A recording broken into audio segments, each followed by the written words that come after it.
Welcome to the Downtown, brought to you by Arlington Citizen Media. I am Daryl Smith Jr., and across the internet for me is... I am Rody John. On today's show, we talk with Jeff Davis from College Park Center about how the College Park Center came to be, how the Dallas Wings came to Arlington, and what the future holds for the College Park Center.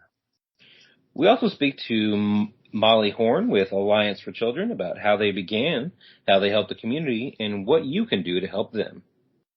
So Happy New Year, everyone. Happy New Year. It's a new year, new things happening. Hopefully everyone's got new resolutions that they will keep throughout the entire year. And then I just can't wait to see what this year holds. I mean, we get into it with Jeff Davis, but they got a lot of announcements this year because I believe it's the 20th anniversary? 10th anniversary? 10th anniversary. Yeah. I mean, which is still big, still cool. I love the College Park Center. I think it's a really, I wish that I wish that Arlington spotlighted it more and it was used for more events. But as you get into in the interview as well, it's kind of hard to spotlight it as a event center when you have multiple UTA teams in there all the time. That's a good problem to have, and it's good for the University of Texas at Arlington. But it does make it harder to get some of those other events because they may be booked up by our UTA teams. Exactly. UTA teams and the Dallas Wings. There's a lot of schedules to be dealing with. But, in the future, they do hope to do more things. We're not going to get too much into the interview because you got to listen to it. So, but it was a good one. And I learned a lot while we were there because we went and talked to Jeff at the College Park Center. Learned a lot about it. I think it's an underrated gym. Right. And then he gave us an incredible tour of the whole place, which is amazing. And then, the interview we have with Molly Horn, it's a little heavy, but they do good things. As we mentioned multiple times in that interview, it's unfortunate that they, have to exist. Yeah. But they do, and they help the community and help children and families, be on the better side of abuse. So, yeah. Yeah, I think both of these interviews, while vastly different, go to the heart of what I love about the city of Arlington, and that's mostly people, helping people, building community, and being part of something bigger than them. And that both of these organizations do that in much different ways. Yes, but my goal for 2022 is, more community, more inclusiveness between all the different parts of our city that are working towards what they think are separate goals, but really they're just all the same, and that's to make Arlington the best place it can be. And that's what I've loved so much about, doing this podcast is that we have met so many people, and it is one of those things where everyone is genuinely rooting for the city and the people inside the city. It's not we're trying to tear this person down because we don't like them or we don't like this business because these people run it or whatever. It doesn't matter. We're all in the same city, and we're all trying to help each other build this city up to where not only are people talking about Dallas and Fort Worth, but they're also talking about Arlington for obviously more than the reasons of the amusement parks and the stadiums. People talk about the things that are happening here, like the first tiki bar in the DFW area was Four Kahunas. The two breweries that are here. Hopefully we get more. We never know. Maybe we get some distilleries, but just other things inside the city. So we hope to do spotlight that more, bring more people together.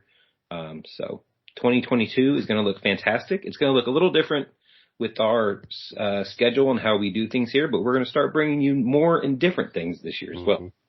Just be on the lookout for that as we ease into the year. Obviously, COVID has reared its ugly head again with the new variant.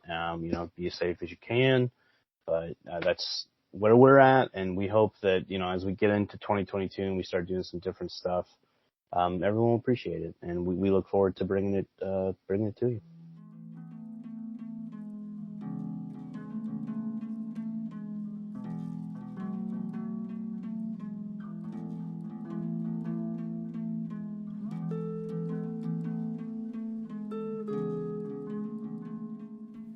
here with Jeff Davis with the College Park Center at Arlington Hall. How are you today, sir? I'm doing well. So you just took us on a fantastic tour of the center. And the College Park Center was built back in 2012 and is a 218,000 square feet venue. It's not only the home to the UTA Mavericks, but also the WNBA Dallas Wings. How did the College Park Center come to be?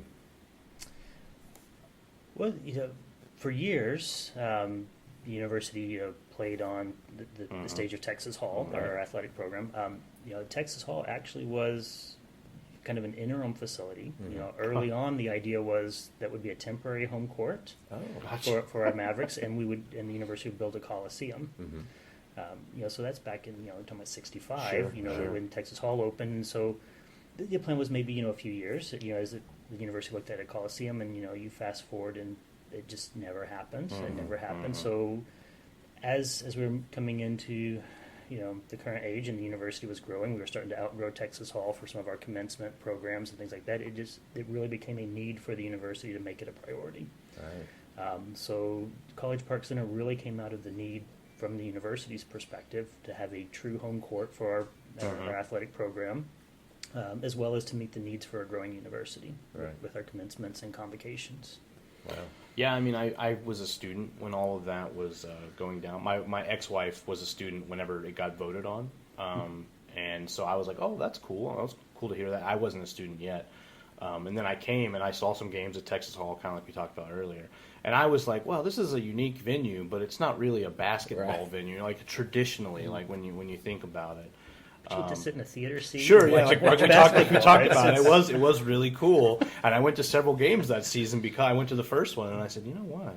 And I was a student, so I was getting in for free, and I was like, you know what? This is cool. It's a very nice way to spend 2 hours. Very comfortable way to spend 2 hours. It's interesting because you look at the stage of Texas Hall. I mean, it's a huge stage because it obviously can fit a basketball court. And then off the back side of that was, as you probably remember, there was bleacher seating. So you had bleacher seating on the students were, you had students. You had bleacher seating on the back side of the stage. You had a court on the stage, and then you had the theater seating up front. And that bleacher seating was one of the first things to go once we opened the arena. It was like, we did not want basketball. At the time, it's like, we don't ever want basketball back on the stage. We want it to be a theater. And so, it was one of the very first things, in Texas Hall, take the bleacher seating out, and really, make that more of a theater. But it's it was a very unique experience. 100, and I'm glad that I got to do it at least once, or at least the handful of times I did, because I'd heard about it while I was here, and I just never made the time to come to a game.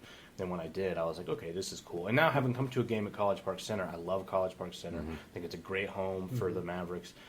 But at the same time, like you're talking about, it kind of takes away the uniqueness of watching a game, basically, in what's a giant theater, So that's cool that I did it, but I'm glad that we're here and we're at such a great facility now. Yeah, right. So the College Park Center has recently received the Global Biorisk Advisory Council Star, which means you have implemented very stringent cleaning and disinfectant policies. What implements did y'all put into place at the center during COVID or now? So the GBAC certification, that's that really was born, during COVID, during the early days of it. As an industry, venue industry, we were looking for what can we do to ensure and provide assurances to not only the patrons and guests that come to our facilities, but for performers and clients that we're taking the every effort we can. We're putting in the best protocols we can to ensure that the environment's safe. Right. So we were one of the early adopters for the GBAC certification. We were the first collegiate venue in the state of Texas to get the GBAC certification. That's a big place. Congratulations! So we were one of the first ones from that standpoint. There were a few other arenas and some primarily hotels and convention centers at the time when we started our process, and it was a very long, stringent process because the certification looks at everything that you do. Your protocols. How often you're cleaning. How what you're doing from touch points, and then what you're doing specifically. To address not only just COVID but just anything that's transmissible. Sure. And so, in our process, we took a step back and looked at everything we did. We looked, so part of that changed how often we touch, clean touch points, high touch point surfaces, handrails, door handles. We looked at the products that we're using, making sure that it's the most effective products. Some of our protocols, that we changed, with electrostatic spraying, locker rooms, green rooms, and arena bowl seating. So we added some new protocols in that aspect. So a lot of it really was just, increasing our frequency, reviewing the products, and then a big piece of it is just making sure that the quality control's there. So, what are the measures to that if we say that we're doing it, how do we know that we're actually doing it, and how are we documenting that? Right. So a big piece of the change is more on the back end to be able to say that yes, we are actually cleaning these surfaces as regularly as we say as we publish and say we're going to. Right. So that was our biggest change on the protocol there. It's one of those I think from the venue perspective, I step back and look at it and scratch my head now and go, why weren't we doing this all along? Yes. It just makes sense of these are high touch point surfaces. Why aren't they cleaned on a 30-minute cycle during events? Like when all these people are in this place anyway, because it's not like this is the only transmissible disease that we've have like it's you get the common cold, all that the stuff, flu, and so it really changed the way that we look at cleaning of facilities, and so a lot of those protocols are just things that we're adopting as we go forward, and we'll maintain because it's the right thing to do. Yeah. Agreed. Which I've said before. I hope that a lot of these things that we've done to go, like maybe we could, and maybe it'll cut down the cold, maybe it'll cut down the flu, maybe it'll cut down any other thing that we've gotten. Because I know, like I went to New York one time, I went to Washington. That's what DC. And I got a cold somehow, touching a surface or running, being close face to face with someone. It was my honeymoon, right? So we still had like half a week left on my honeymoon, and I got this terrible cold that turned into a sinus infection, and I'm just like, I love you so much, honey. Thank you for doing this with me. Right. I got to go to bed now. It's 6:00. But I got it at some point because of a dirty surface or me not washing my hands enough, or so to think about being it makes me feel better knowing that like when I come to College Park Center, that that'll be one less thing, that I have to worry about, and be like, I know that they're doing good stuff here, so it's a clean facility, and I'll feel okay being here, not like, I'm going to get like some crazy disease. Right. Yeah. Now, not only during COVID did y'all get this award, but you guys have also made some other improvements in the venue that you were telling us beforehand. We have. So, COVID, obviously, from an event operations, it's not ideal, right? Because we end up with a whole lot of extra time on our hands, as event people. So we took that opportunity. We completely came in and retrofitted and replaced our entire sports lighting system in the arena. So it's a system by Musco products. They're Musco sports lighting, they're LED sports lighting, and it's it's the same system that you'd see in Madison Square Garden and several of the other major arenas. And it really just gives the Arena Bowl a true, true professional sports feel. It looks great on broadcast. It's that was the design of our our previous lighting system was for our LEED certification for the building, but it had a lot of light spill into the into the seating area. Right. So this really almost gets a theatrical feel for sports, it really does. That the arena seating bowl kind of goes dark, and fades off into the dark, and so the focus really becomes what's happening on the floor, as it should be. And so it's a great addition from that standpoint. With the sports lighting, we're able to wash the arena in just about any color we want to. So it from a fan experience and engagement, it just has a complete different feel and different energy. I'm excited. So I'm going to come here and hopefully see those lights. Yeah, I'm excited for the entrances. We rolled it out for the first time, I said, with the Dallas Wings this past summer. It's the first time we really got to use it. We had it in place for our sports team last year, for UTA athletics. But with COVID protocols, there really wasn't a lot. Yeah. There wasn't really a lot to really highlight the capability. So this is the first year we've really gotten to do it. The family in the court, right, or in the arena right now. Yeah. So this was the first season to really get to put that system to use, and so it's been a great addition. It completely just changes the whole feel of an event, and it's not just for sports. I mean, we can use that same lighting system for any event that we have in the building because of its flexibility. So that was a major, upgrade that we did during COVID our COVID time. The another, say the GBAC was a certification we pursued during that time. We also, launched a partnership with Culture City. Okay. And so we are now a sensory inclusive venue. Yeah. Right, I saw that.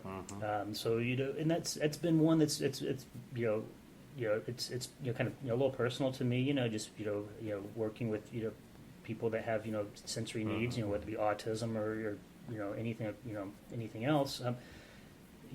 Just being able to make sure that we're offering the best environment and that we're inclusive for everyone. that.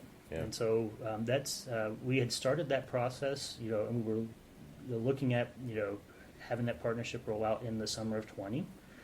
We delayed that until until this past. So there was no events to roll it out with during 20. So we just launched that this past summer, our partnership, and so we're now a sensory inclusive venue. We've got so if guests come that have sensory needs, we've got sensory bags that are available to be checked out. The noise canceling headphones, the fidget toys, the weighted blankets.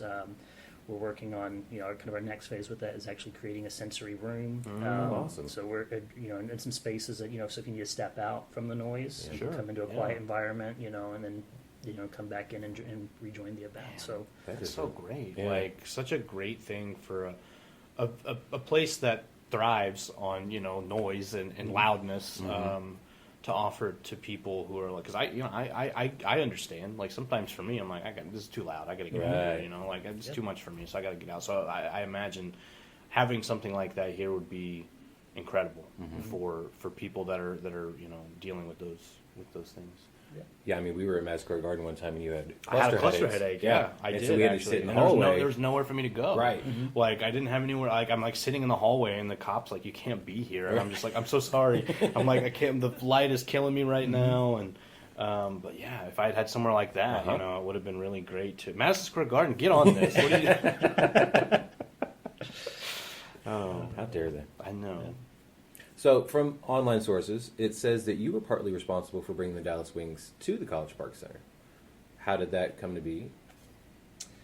So I was, part of the team here at the university when we were working with the early phases of a professional, tenant here in the building. What's really interesting, the connection with that actually came through one of our high school graduations. Oh, really? We actually had, an individual that came to one of our high school ceremonies here. It was his first experience with the building. He had connections with what was the Tulsa Shock and that organization, that management group at the time. And so the early conversations were centered around, is it an expansion team? It really wasn't, discussions of relocating a team. Yeah. We were all thinking of, a possible expansion. Right. And so we were one of the markets that DFW that was being considered for that. And so, so myself and our executive director at the time, and the university administration, we were all kind of working with what that might look conceptually, and then kind of late in the game, as I realize late in the game, after almost probably a year of conversations of what this might could look like. These things don't ever happen fast in sports and and moving teams. Sometimes they do, but in this case, it was so kind of late late in that process, it was it started shifting from the potential of expansion to relocation of a team, and so I think it was just a combination of right place, right time, and that we had an individual that saw the building, hadn't experienced. As one of the things I mentioned when we were walking around, early on, is that the design of the building, our administration didn't want this to have a collegiate feel. They wanted to have a feel of a professional arena. Right. So while it's on a college campus and there are some collegiate elements to it, we wanted it to be very neutral and very professional feeling. In terms of finishes and the type of flooring and those things. And so the experience that this individual had walking into the building, it was the same experience as if you were walking into American Airlines Center or some other arenas. And so that really is kind of what started the ball rolling. So you never know in this business. You know how a high school graduation ceremony led to a professional sports team. Well, I mean, that just goes to show how impressive the building is. And I think the first time I walked in here, that was kind of the same feeling I had, where I was like, "Whoa, this is a UTA. Like, this is really cool." And very, you say American Airlines Center, I kind of think that was kind of the vibe that I got when I walked in. I was like, "Oh, this feels like." Because I think that I was watching wrestling or something here. Right. I think it was Impact. And it was, yes. Or TNA at the time, I should say. Yeah. Yes.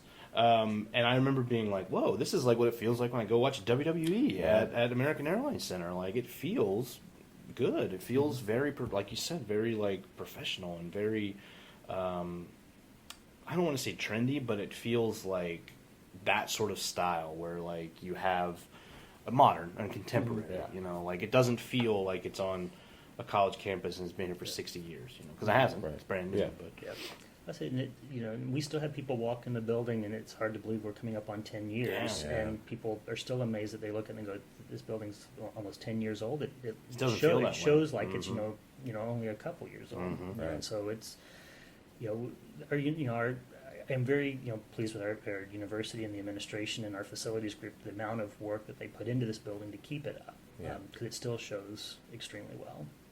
Right. It does. I graduated from Martin, and we graduated out of TCU, and so that does look like an old basketball stadium, like college basketball. Yes, I mean it is. It is pretty old, but and it feels like it too. So we talked a little bit about some of the events that College Park Center's hosted. You know, you've done boxing, concerts, including Drake. Pro wrestling's been here. The NIT tournament has been here. What does the future hold for College Park Center's events? I think a little bit of everything is still in our future. So we have as we discussed, we got 4 sports tenants that play in the building. So a big part of our calendar is centered around 4 different teams. As I talk to colleagues around the country, I go, who else has 4 sports teams in their arena? Which is good and bad. I mean, it's great that we got 4 different teams that play, and those set schedules and and those dates. But that also presents some challenges on what else comes through the building. When you're looking at dates and how you fit things into a calendar. Let's say 10 months out of the year, I've got a wood court that's down on the arena floor, and I got to work around a court and and to schedule things. But we are doing some shifts with our programming. We know that it's been very sports heavy in the past. We've had some good some great events with WWE and some of the wrestling. We've had some boxing come through. We're certainly keep those partnerships going.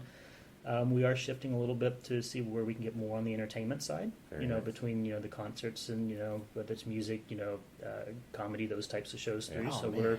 We got a new focus going in that direction that you'll start seeing over the next couple years with more events.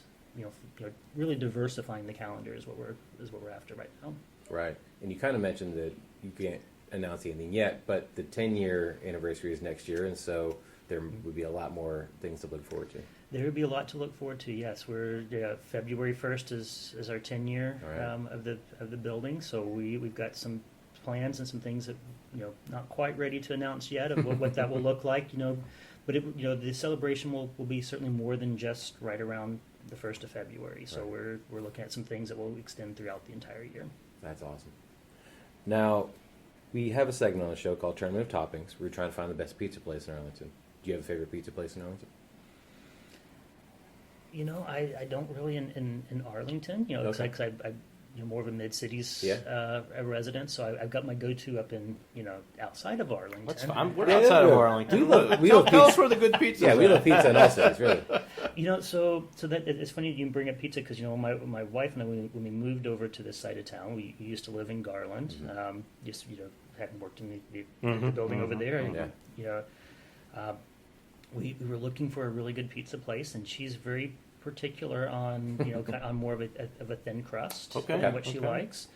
And so we were trying several, and we actually found the Nizza Pizza that's right up in Colleyville off of Glade Road in that area is our go-to now. Okay. I didn't know there was one over there. So that one over there is her favorite. I can't get her to try anything else. Well, when you find good pizza, it's you want to keep eating that pizza. So I get it. I mean, the Beck's Needs Pizza here is fantastic. That is also, the Beck's Needs Pizza here is very, very, very good. All right, well, if people would like to, see what events are coming to College Park Center, just see what's happening here, how can they do that? The best way, utacollegepark.com is our website. We also, utatickets.com. That's the UTA Tickets is going to have, more than just what's happening in the arena. I get the email. Yeah, so do I.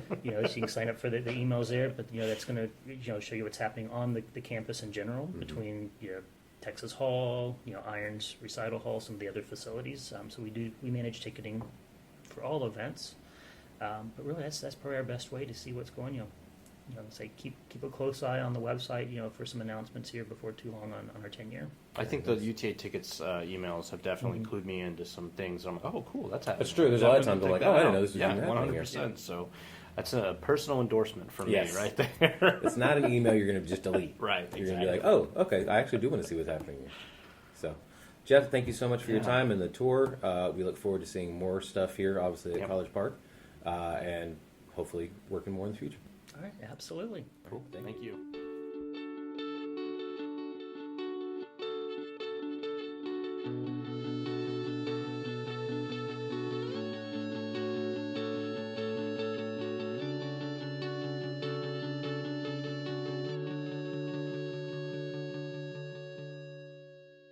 We're here with Molly Horn with the Alliance for Children. How are you today, ma'am? I am fantastic, thank you. So the Alliance for Children will be celebrating 30 years next year, and you've benefited over 60,000 children in Tarrant County. How did the Alliance for Children begin? So actually it's 63,000. Oh, I'm so sorry. That's good, though. Yeah. I mean, which is good and bad. Yes. But we got started because there was a nationwide movement to establish children's advocacy centers, and a lady named Paula Hightower Pearson, back then just Paula Hightower, was her daughter worked for Child Protective Services, and through that had kind of heard about the Children's Advocacy Center movement and thought, hey, we should bring this to Arlington. This is something that Tarrant County could really benefit from. So Paula Hightower got some movers and shakers together and started the first movement for a Children's Advocacy Center in Tarrant County. Back then we had a different name and different people running the place, but Nancy Hagan was our original executive director, and she really kind of, boots on the ground. She got this thing going and started serving kids just by herself that first year. And through our first year, 1992, we were able to serve 500 kids. And that has, of course, gone up. Now we have centers in Fort Worth, Lakeside, Hearst, and Arlington. And now we serve an average of about 2,500 kids every year. Wow. Which, again, is good and bad. Yeah, it's good and bad. We like to say that we wish that we didn't have to exist. Sure. We wish that our services weren't needed and child abuse never happened. Right. But as it stands, child abuse does happen, and so our services are sorely needed. And we want to be that first line of defense for kids. We want children and their protective families to know that we are here for them, for every single child who walks through our door. Right. So you mentioned that you have centers in Fort Worth, Hearst, Arlington, and Lakeside. What do you offer at these centers? What happens when children? So I'll give you kind of a day in the life. Basically, what happens is when a kid has been abused, they make an outcry to someone. Whether it's their teacher, a softball coach, a parent, a cousin, another friend. Sure. Could be anybody. And what we hope is that person reports it. You may not know that in Texas, every adult is a mandated reporter for child abuse. Oh. In some states, you have to be a nurse or a doctor or something to report it. But here in Texas, so anyone could be like, I've heard that this is happening. Absolutely. You need to go check this out. We really, really encourage people to make that report. So we set up an interview for the child. Let me back up a little bit. Sorry. Before we set up the interview, the child goes through, or the case goes through kind of an investigation process where our staff decides, is this criminal level? Is this neglect where, mom stepped out of the room for 5 minutes, or is this a criminal level case? Right. And those are the cases that we take on. So the child is brought in for what's called a forensic interview, which is an interview with a trained staff member who specializes only in this. That's the only thing they do, is talk to kids about what's happened to them. Then the family, whoever the protective family members are, will go through our family advocacy services. So that may be something as simple as, getting their electric bill paid, or getting a gas card so that they have money to get to work and back. Could be higher than that. It could be, that the perpetrator, the alleged perpetrator, was the breadwinner for the family, and now they've been removed from the home, and so the family has no way to pay rent. So we have family advocates who work to make sure that those families are taken care of. Many cases go through the court system. A lot of plea bargains. We got a lot of perpetrators who go ahead and admit guilt so that the case doesn't have to go to trial. And we have staff, again, who walk alongside the children and the family to get them through that court process. And the other aspect of our services is what we call healing services. So group and individual counseling for kids and their protective caregivers who are, the abuse has happened, they're ready to move on. They're ready to move on the road to healing, to get to be happy again, to be able to live a normal childhood and not have to live under this, specter of abuse. We do have a graduation ceremony for counseling for kids who have been through, it's generally about a 16-week program, but that can vary. But so, the kids, when they finish their counseling, they get to graduate, and they get to, they get that, pride and knowledge that they have really overcome such a terrible thing and moved on, that they've moved past that trauma and they don't have to let it define them. Right. I think that's it. Yeah. So you talked a little bit about some of the services and things you do. Do you work with like other agencies in the metropolitan area to, facilitate some of that stuff? Or Yes and no. Okay. We don't directly contract with any other agencies, but we do, of course, work in tandem with, ACH, Child and Family Services, or the CASA volunteers, or the Women's Center, whoever these other nonprofits might be that their services kind of co-align with what we offer. We had talked to Arlington Life Shelter fairly recently, and they had talked about that, and it had never really been a thing that I had thought about, these nonprofits like hand in hand working together to kind of make a safety net in a lot of cases that, that may not exist otherwise. So I just, wanted to see if that was, it's like obviously sounded like something that like was in the, but I wanted to make sure that, that was, that was, and it's good. I'm glad that it's happening, right? That's what you want to see. You don't want to be like, we're just doing it on our own. We don't, anyone else, like it's all the same goal. So you'd want to work with people that like-minded individuals and groups. Yeah. Because unfortunately, a lot of times, like you said, some of the caregivers or the breadwinners, unfortunately, are the abusers as well.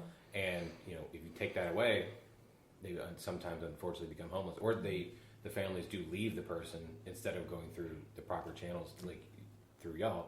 So unfortunately, they may also deal with the life shelter because of the fact that they don't have a home now and they're out of an abusive relationship, which is good that they're out of it. It's just unfortunate that the other aspect of it. Yeah, and our goal is really for every family to be able to move past this. To, like I said, to not let it define them. And part of that sometimes is, finding a new place to live, or, we have several, every year we have several families who don't have transportation. And those are things that we would work with other nonprofits to try to get, to get that family a car, or at the very minimum, a bus pass, or, something so that they can get to and from work, or to and from, our services, that they can bring the kids in for their counseling. Now, April which is coming up, is Child Abuse Prevention Month. What can people do to help prevent child abuse all year round, not just April? Yeah, I think great question. I think my best recommendation would be to listen, to know, and to let these kids know, any kids in your life, to let them know that you're a trusted adult, that you are a safe place, that they can come to you if something bad has happened to them.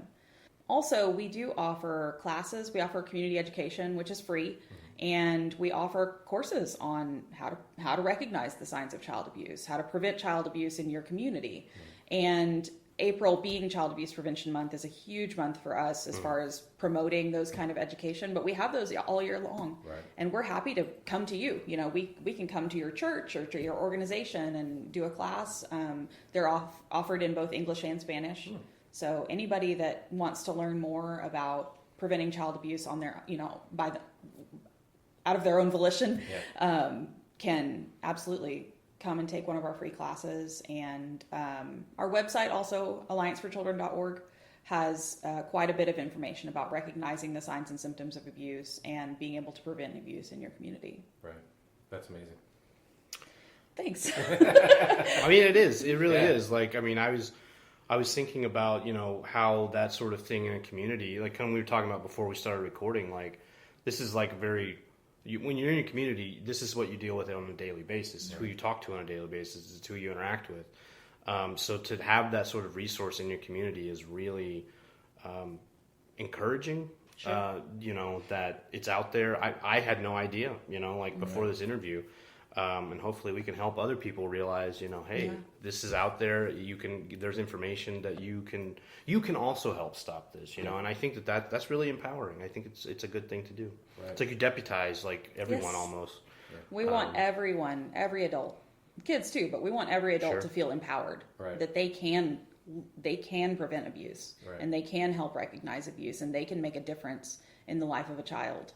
Yeah, without a doubt. And then y'all have some partnerships as well, so also get the name out if you want to tell us about some of those. We partner with a lot of businesses who support us. One that we're working with right now is Kendra Scott, the jewelry company. They do a lot to kind of help, you know, put effort back into the community and help out. We're working with Lawnsmith Roofing recently did a big give back for our Christmas connection. You know, they provided quite a few toys. I've seen their signs. Yep. Yeah, they're well known. But, you know, I could sit here all day and list everybody who helps us out. But I think what we want people to know about those partnerships mainly is that anyone, any citizen of Arlington, any citizen of Tarrant County, they can help. They can make a difference. And, you know, not to be trite, but even $1, you know, even if all you've got is $1, that's still going to help to make a difference in the life of a kid. Yeah. And that's really what we want everyone to know, is that we are able to provide our services free of charge to families because of people in the community who give back to us. And it can't, you know, we get a lot of donations from church groups. Eric Hurstrom, the pastor at Lake Church here in Arlington, he's on our board of directors. He just finished his term on our board of directors. You know, we just want everyone to know that they are empowered to make a difference, and that, you know, whether it's through their pocketbook, whether it's through volunteering, whether it's through sharing our posts on social media, you know, really anything you can do is you are absolutely making a difference in the life of these kids. Right. Well, we're going to turn just a little bit. We have a fun question we like to ask everyone. We've been trying to figure out for 2 years the best pizza place in Arlington. COVID kind of slowed it down because we weren't going to as many places. But do you have a favorite pizza place in Arlington? I don't, because I'm not from That's Arlington. okay. That's okay. Well, where's your favorite pizza place where you are? So I live in Fort Worth. Okay. A lot of good pizza places. I would say Cane Rosso. Okay. I mean, we have one of those here, so that works. And I'm partial because I eat gluten-free, and they they're have gluten-free perfect. pizza. Yeah. But yeah, them and their sister location of Zoli's in Fort Worth are both just so. Oh man, they're so good. So they are good. Yeah. I'm glad they're here, just a short distance from where we are, actually. So I eat there a lot. I haven't eaten there in a while, actually. I need to go back, actually. Yeah. Now you're reminding me. I'm like, no, my girlfriend and I love any appetizer we try at least, and then they have really good cocktails as well. Yeah. Plus, it's a fun atmosphere. Right. Used to be a radiator shop over here in Arlington. You know, it still says it outside. That's awesome. Yeah. And they use Hurtado barbecue for for some of their stuff. Oh yeah, so, even better. Exactly. That's well, I'm gonna have to come try the Arlington location. Yeah, it's fun. It has a great patio. Yeah, I mean, there's a great location the Fort Worth owns. Yeah. Because I think they're all pretty great. I've had the one and I've been to the one in Carrollton, the one in Deep Ellum. Like, they're all great. Yeah, they know what's up. This is like glowing recommendation for Cane Russo. If I'm in Deep Ellum, I'm getting serious pizza. Just Well, I it's so agree with that massive. too because Yeah. the slices are as big as my head. But and I'm gonna have to with- try Oh, that they're too. huge. Yeah, They're massive and Yeah. good. It's good. It's Oh, not just fantastic. it's not just quantity. It is Yeah. quality as Yes. well. So So if people want to learn more about the Alliance for Children and find you online, how can they do so? So our website is allianceforchildren.org. We are also on Facebook. We're on Instagram, LinkedIn, Twitter. Just search Alliance for Children Tarrant. Right. Or sometimes there are other organizations called Alliance for Children in other places in the United States. So Right. you might need to specify that we're the Tarrant County location. But yeah, we post all the time on social media. And we would love, I'm the one who does it. I'm the social media manager. yeah, So, I like it. it fills my heart when someone shares one of our posts or, even if you just click the little heart button, to like our post, that makes me feel good. It makes me know, it lets me know Right. that you really care and Right. that you are invested in improving the lives of these children. And you stop scrolling for that second to Yes. you just do that. at least, Yes. Which yes, is a at lot. least, right? 'Cause Yeah. a lot of times, Absolutely. like, nope, just keep going. Yeah. But no, like this is genuinely. We all know some story of Yeah. an abusive Yeah. children or relationships or anything, and so the fact that you guys are actually out here helping just hopefully stop it at Yeah. some point, that's fantastic, and we thank you for that. Yes, Well, absolutely. thank you. We Yeah. couldn't do it without people in the community. And if there's anything we haven't touched on, please feel free. I would like to just mention the services that we offer specifically. Without a doubt. I've got some numbers. So last year, the 2020-2021 year, we served almost 2,500 kids. And something that we saw, if I can talk about COVID for a second, Sure. Right. something that we saw through COVID is that kids were locked at home Yeah. with people that might be abusing them. Our reports dropped drastically in that first month or so, 2 months of the pandemic, because again, kids weren't in school; they were at There's home. not people like saying, "Hey, I think there's No, something there's going no eyes here," on them. Right? Yeah, there's no teachers looking out. And alcohol sales are through the roof that year, and they Yeah. were already at home. Well, and There's a lot I of- love my kids, and there were definitely some stressful times when we first started the pandemic. So I understand Yeah. the stress levels for everyone. Everyone Were And elevated, right? And you put that that's- into a child into a position like that, where they don't have the people who might have advocated for them, who are in a higher stressful situation. I mean, it's kind of a recipe for disaster, really. So we saw when school started back up in the fall, our numbers, our reports did start to increase. But what we really saw was in March of this year, in March of 21, we saw the highest number of reports of abuse in our entire 30-year history.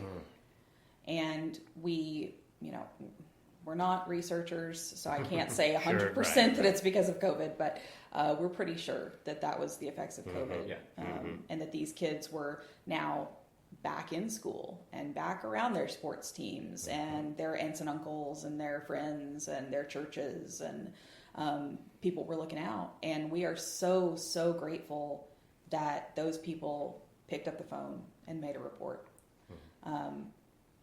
We also educated over 31,000 kids last year. We do, as I talked about, free education courses. We do those for kids in schools, Right. where we go out to elementary schools and teach kids how to be safe and how to recognize if something that's happening to them isn't safe. And I do want to mention the hotline, if you want to report abuse, is 1-800-252-5400. And that is the direct line to Department of Family and Protective Services. Also, if you could call 911. Yeah. If you it's suspect, that, if you suspect that abuse is happening, we encourage you to please pick up that phone and call, because you could be the one who makes Yeah. the difference in that child's life. Right. Well, I guess on a lighter note, you do get these terrible cases during the day. But what are some of your favorite stories of stuff or people coming out of this on the brighter side? Oh gosh. Let me talk about our camp. Okay. So in the spring and summer every year, we have what's called Camp Blue. Right. And that is a chance for kids who have graduated from our counseling program to come and have literally just a week of fun. That's awesome. We have field trips. We have people come out and do arts and crafts. We have, Camp Gladiator came out once Oh, wow. and did a cool thing. We go to Main Event. We go to iFly. We go to all these different places. Ripley's, believe it or not, is a big one.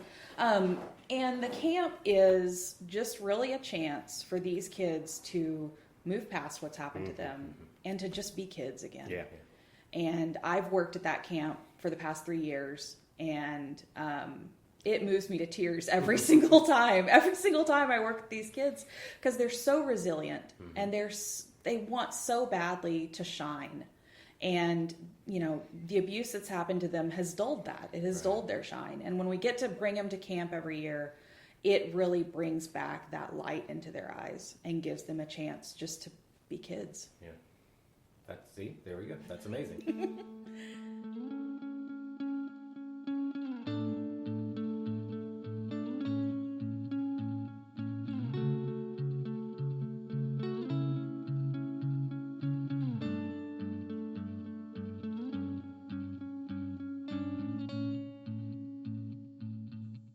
All right. Thank you so much to Jeff Davis at College Park Center and Molly Horn with the Alliance for Children. Two wonderful individuals and two wonderful organizations. I'm very happy that we got to speak with both of them. And, you know, unfortunately that last interview was a little heavy, but that's a heavy subject matter. And unfortunately, it's something that we live with on a day-to-day basis. So those kind of organizations need to exist. Yes. I mean, they're obviously, you know, it's a good thing they do exist, but it's still also very unfortunate that they have to exist. But hey, they're helping people, and that's what it's all about.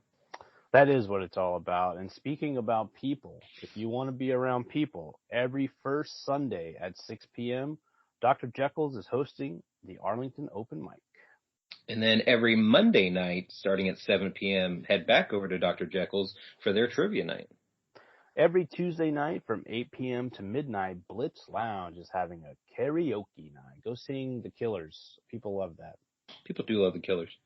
And then, you know, earlier in the day No, we're not doing that one. Every Wednesday at 2:30 p.m., Inclusion Coffee is doing their chess club. Every Wednesday night at Jambo's Barbecue, you can catch UTA Jazz Night from 5:30 to 7:30. And then every Wednesday night, right after that, from 7 to 9 p.m., head on over to Division for their trivia night. And then on Thursday night, starting at 8 p.m., One Love Lounge is hosting the Artist Love Night, a.k.a. their open mic. And while you're out there, always make sure to go out and eat local, drink local, and go rediscover your city. Tag us and send those pictures over to us on Facebook, Arlington Citizen Media, Twitter, ATX Citizen Media. Tag us on Instagram, Arlington Citizen Media, and send those pictures the old-fashioned way. Email arlingtoncitizenmedia@gmail.com. Also go to our website, www.arlingtoncitizenmedia.com. Don't forget to subscribe and give those 5-star reviews of the Downtown at Apple Music, Spotify, Google Podcasts, and also hit us on SoundCloud, iHeartRadio, and YouTube.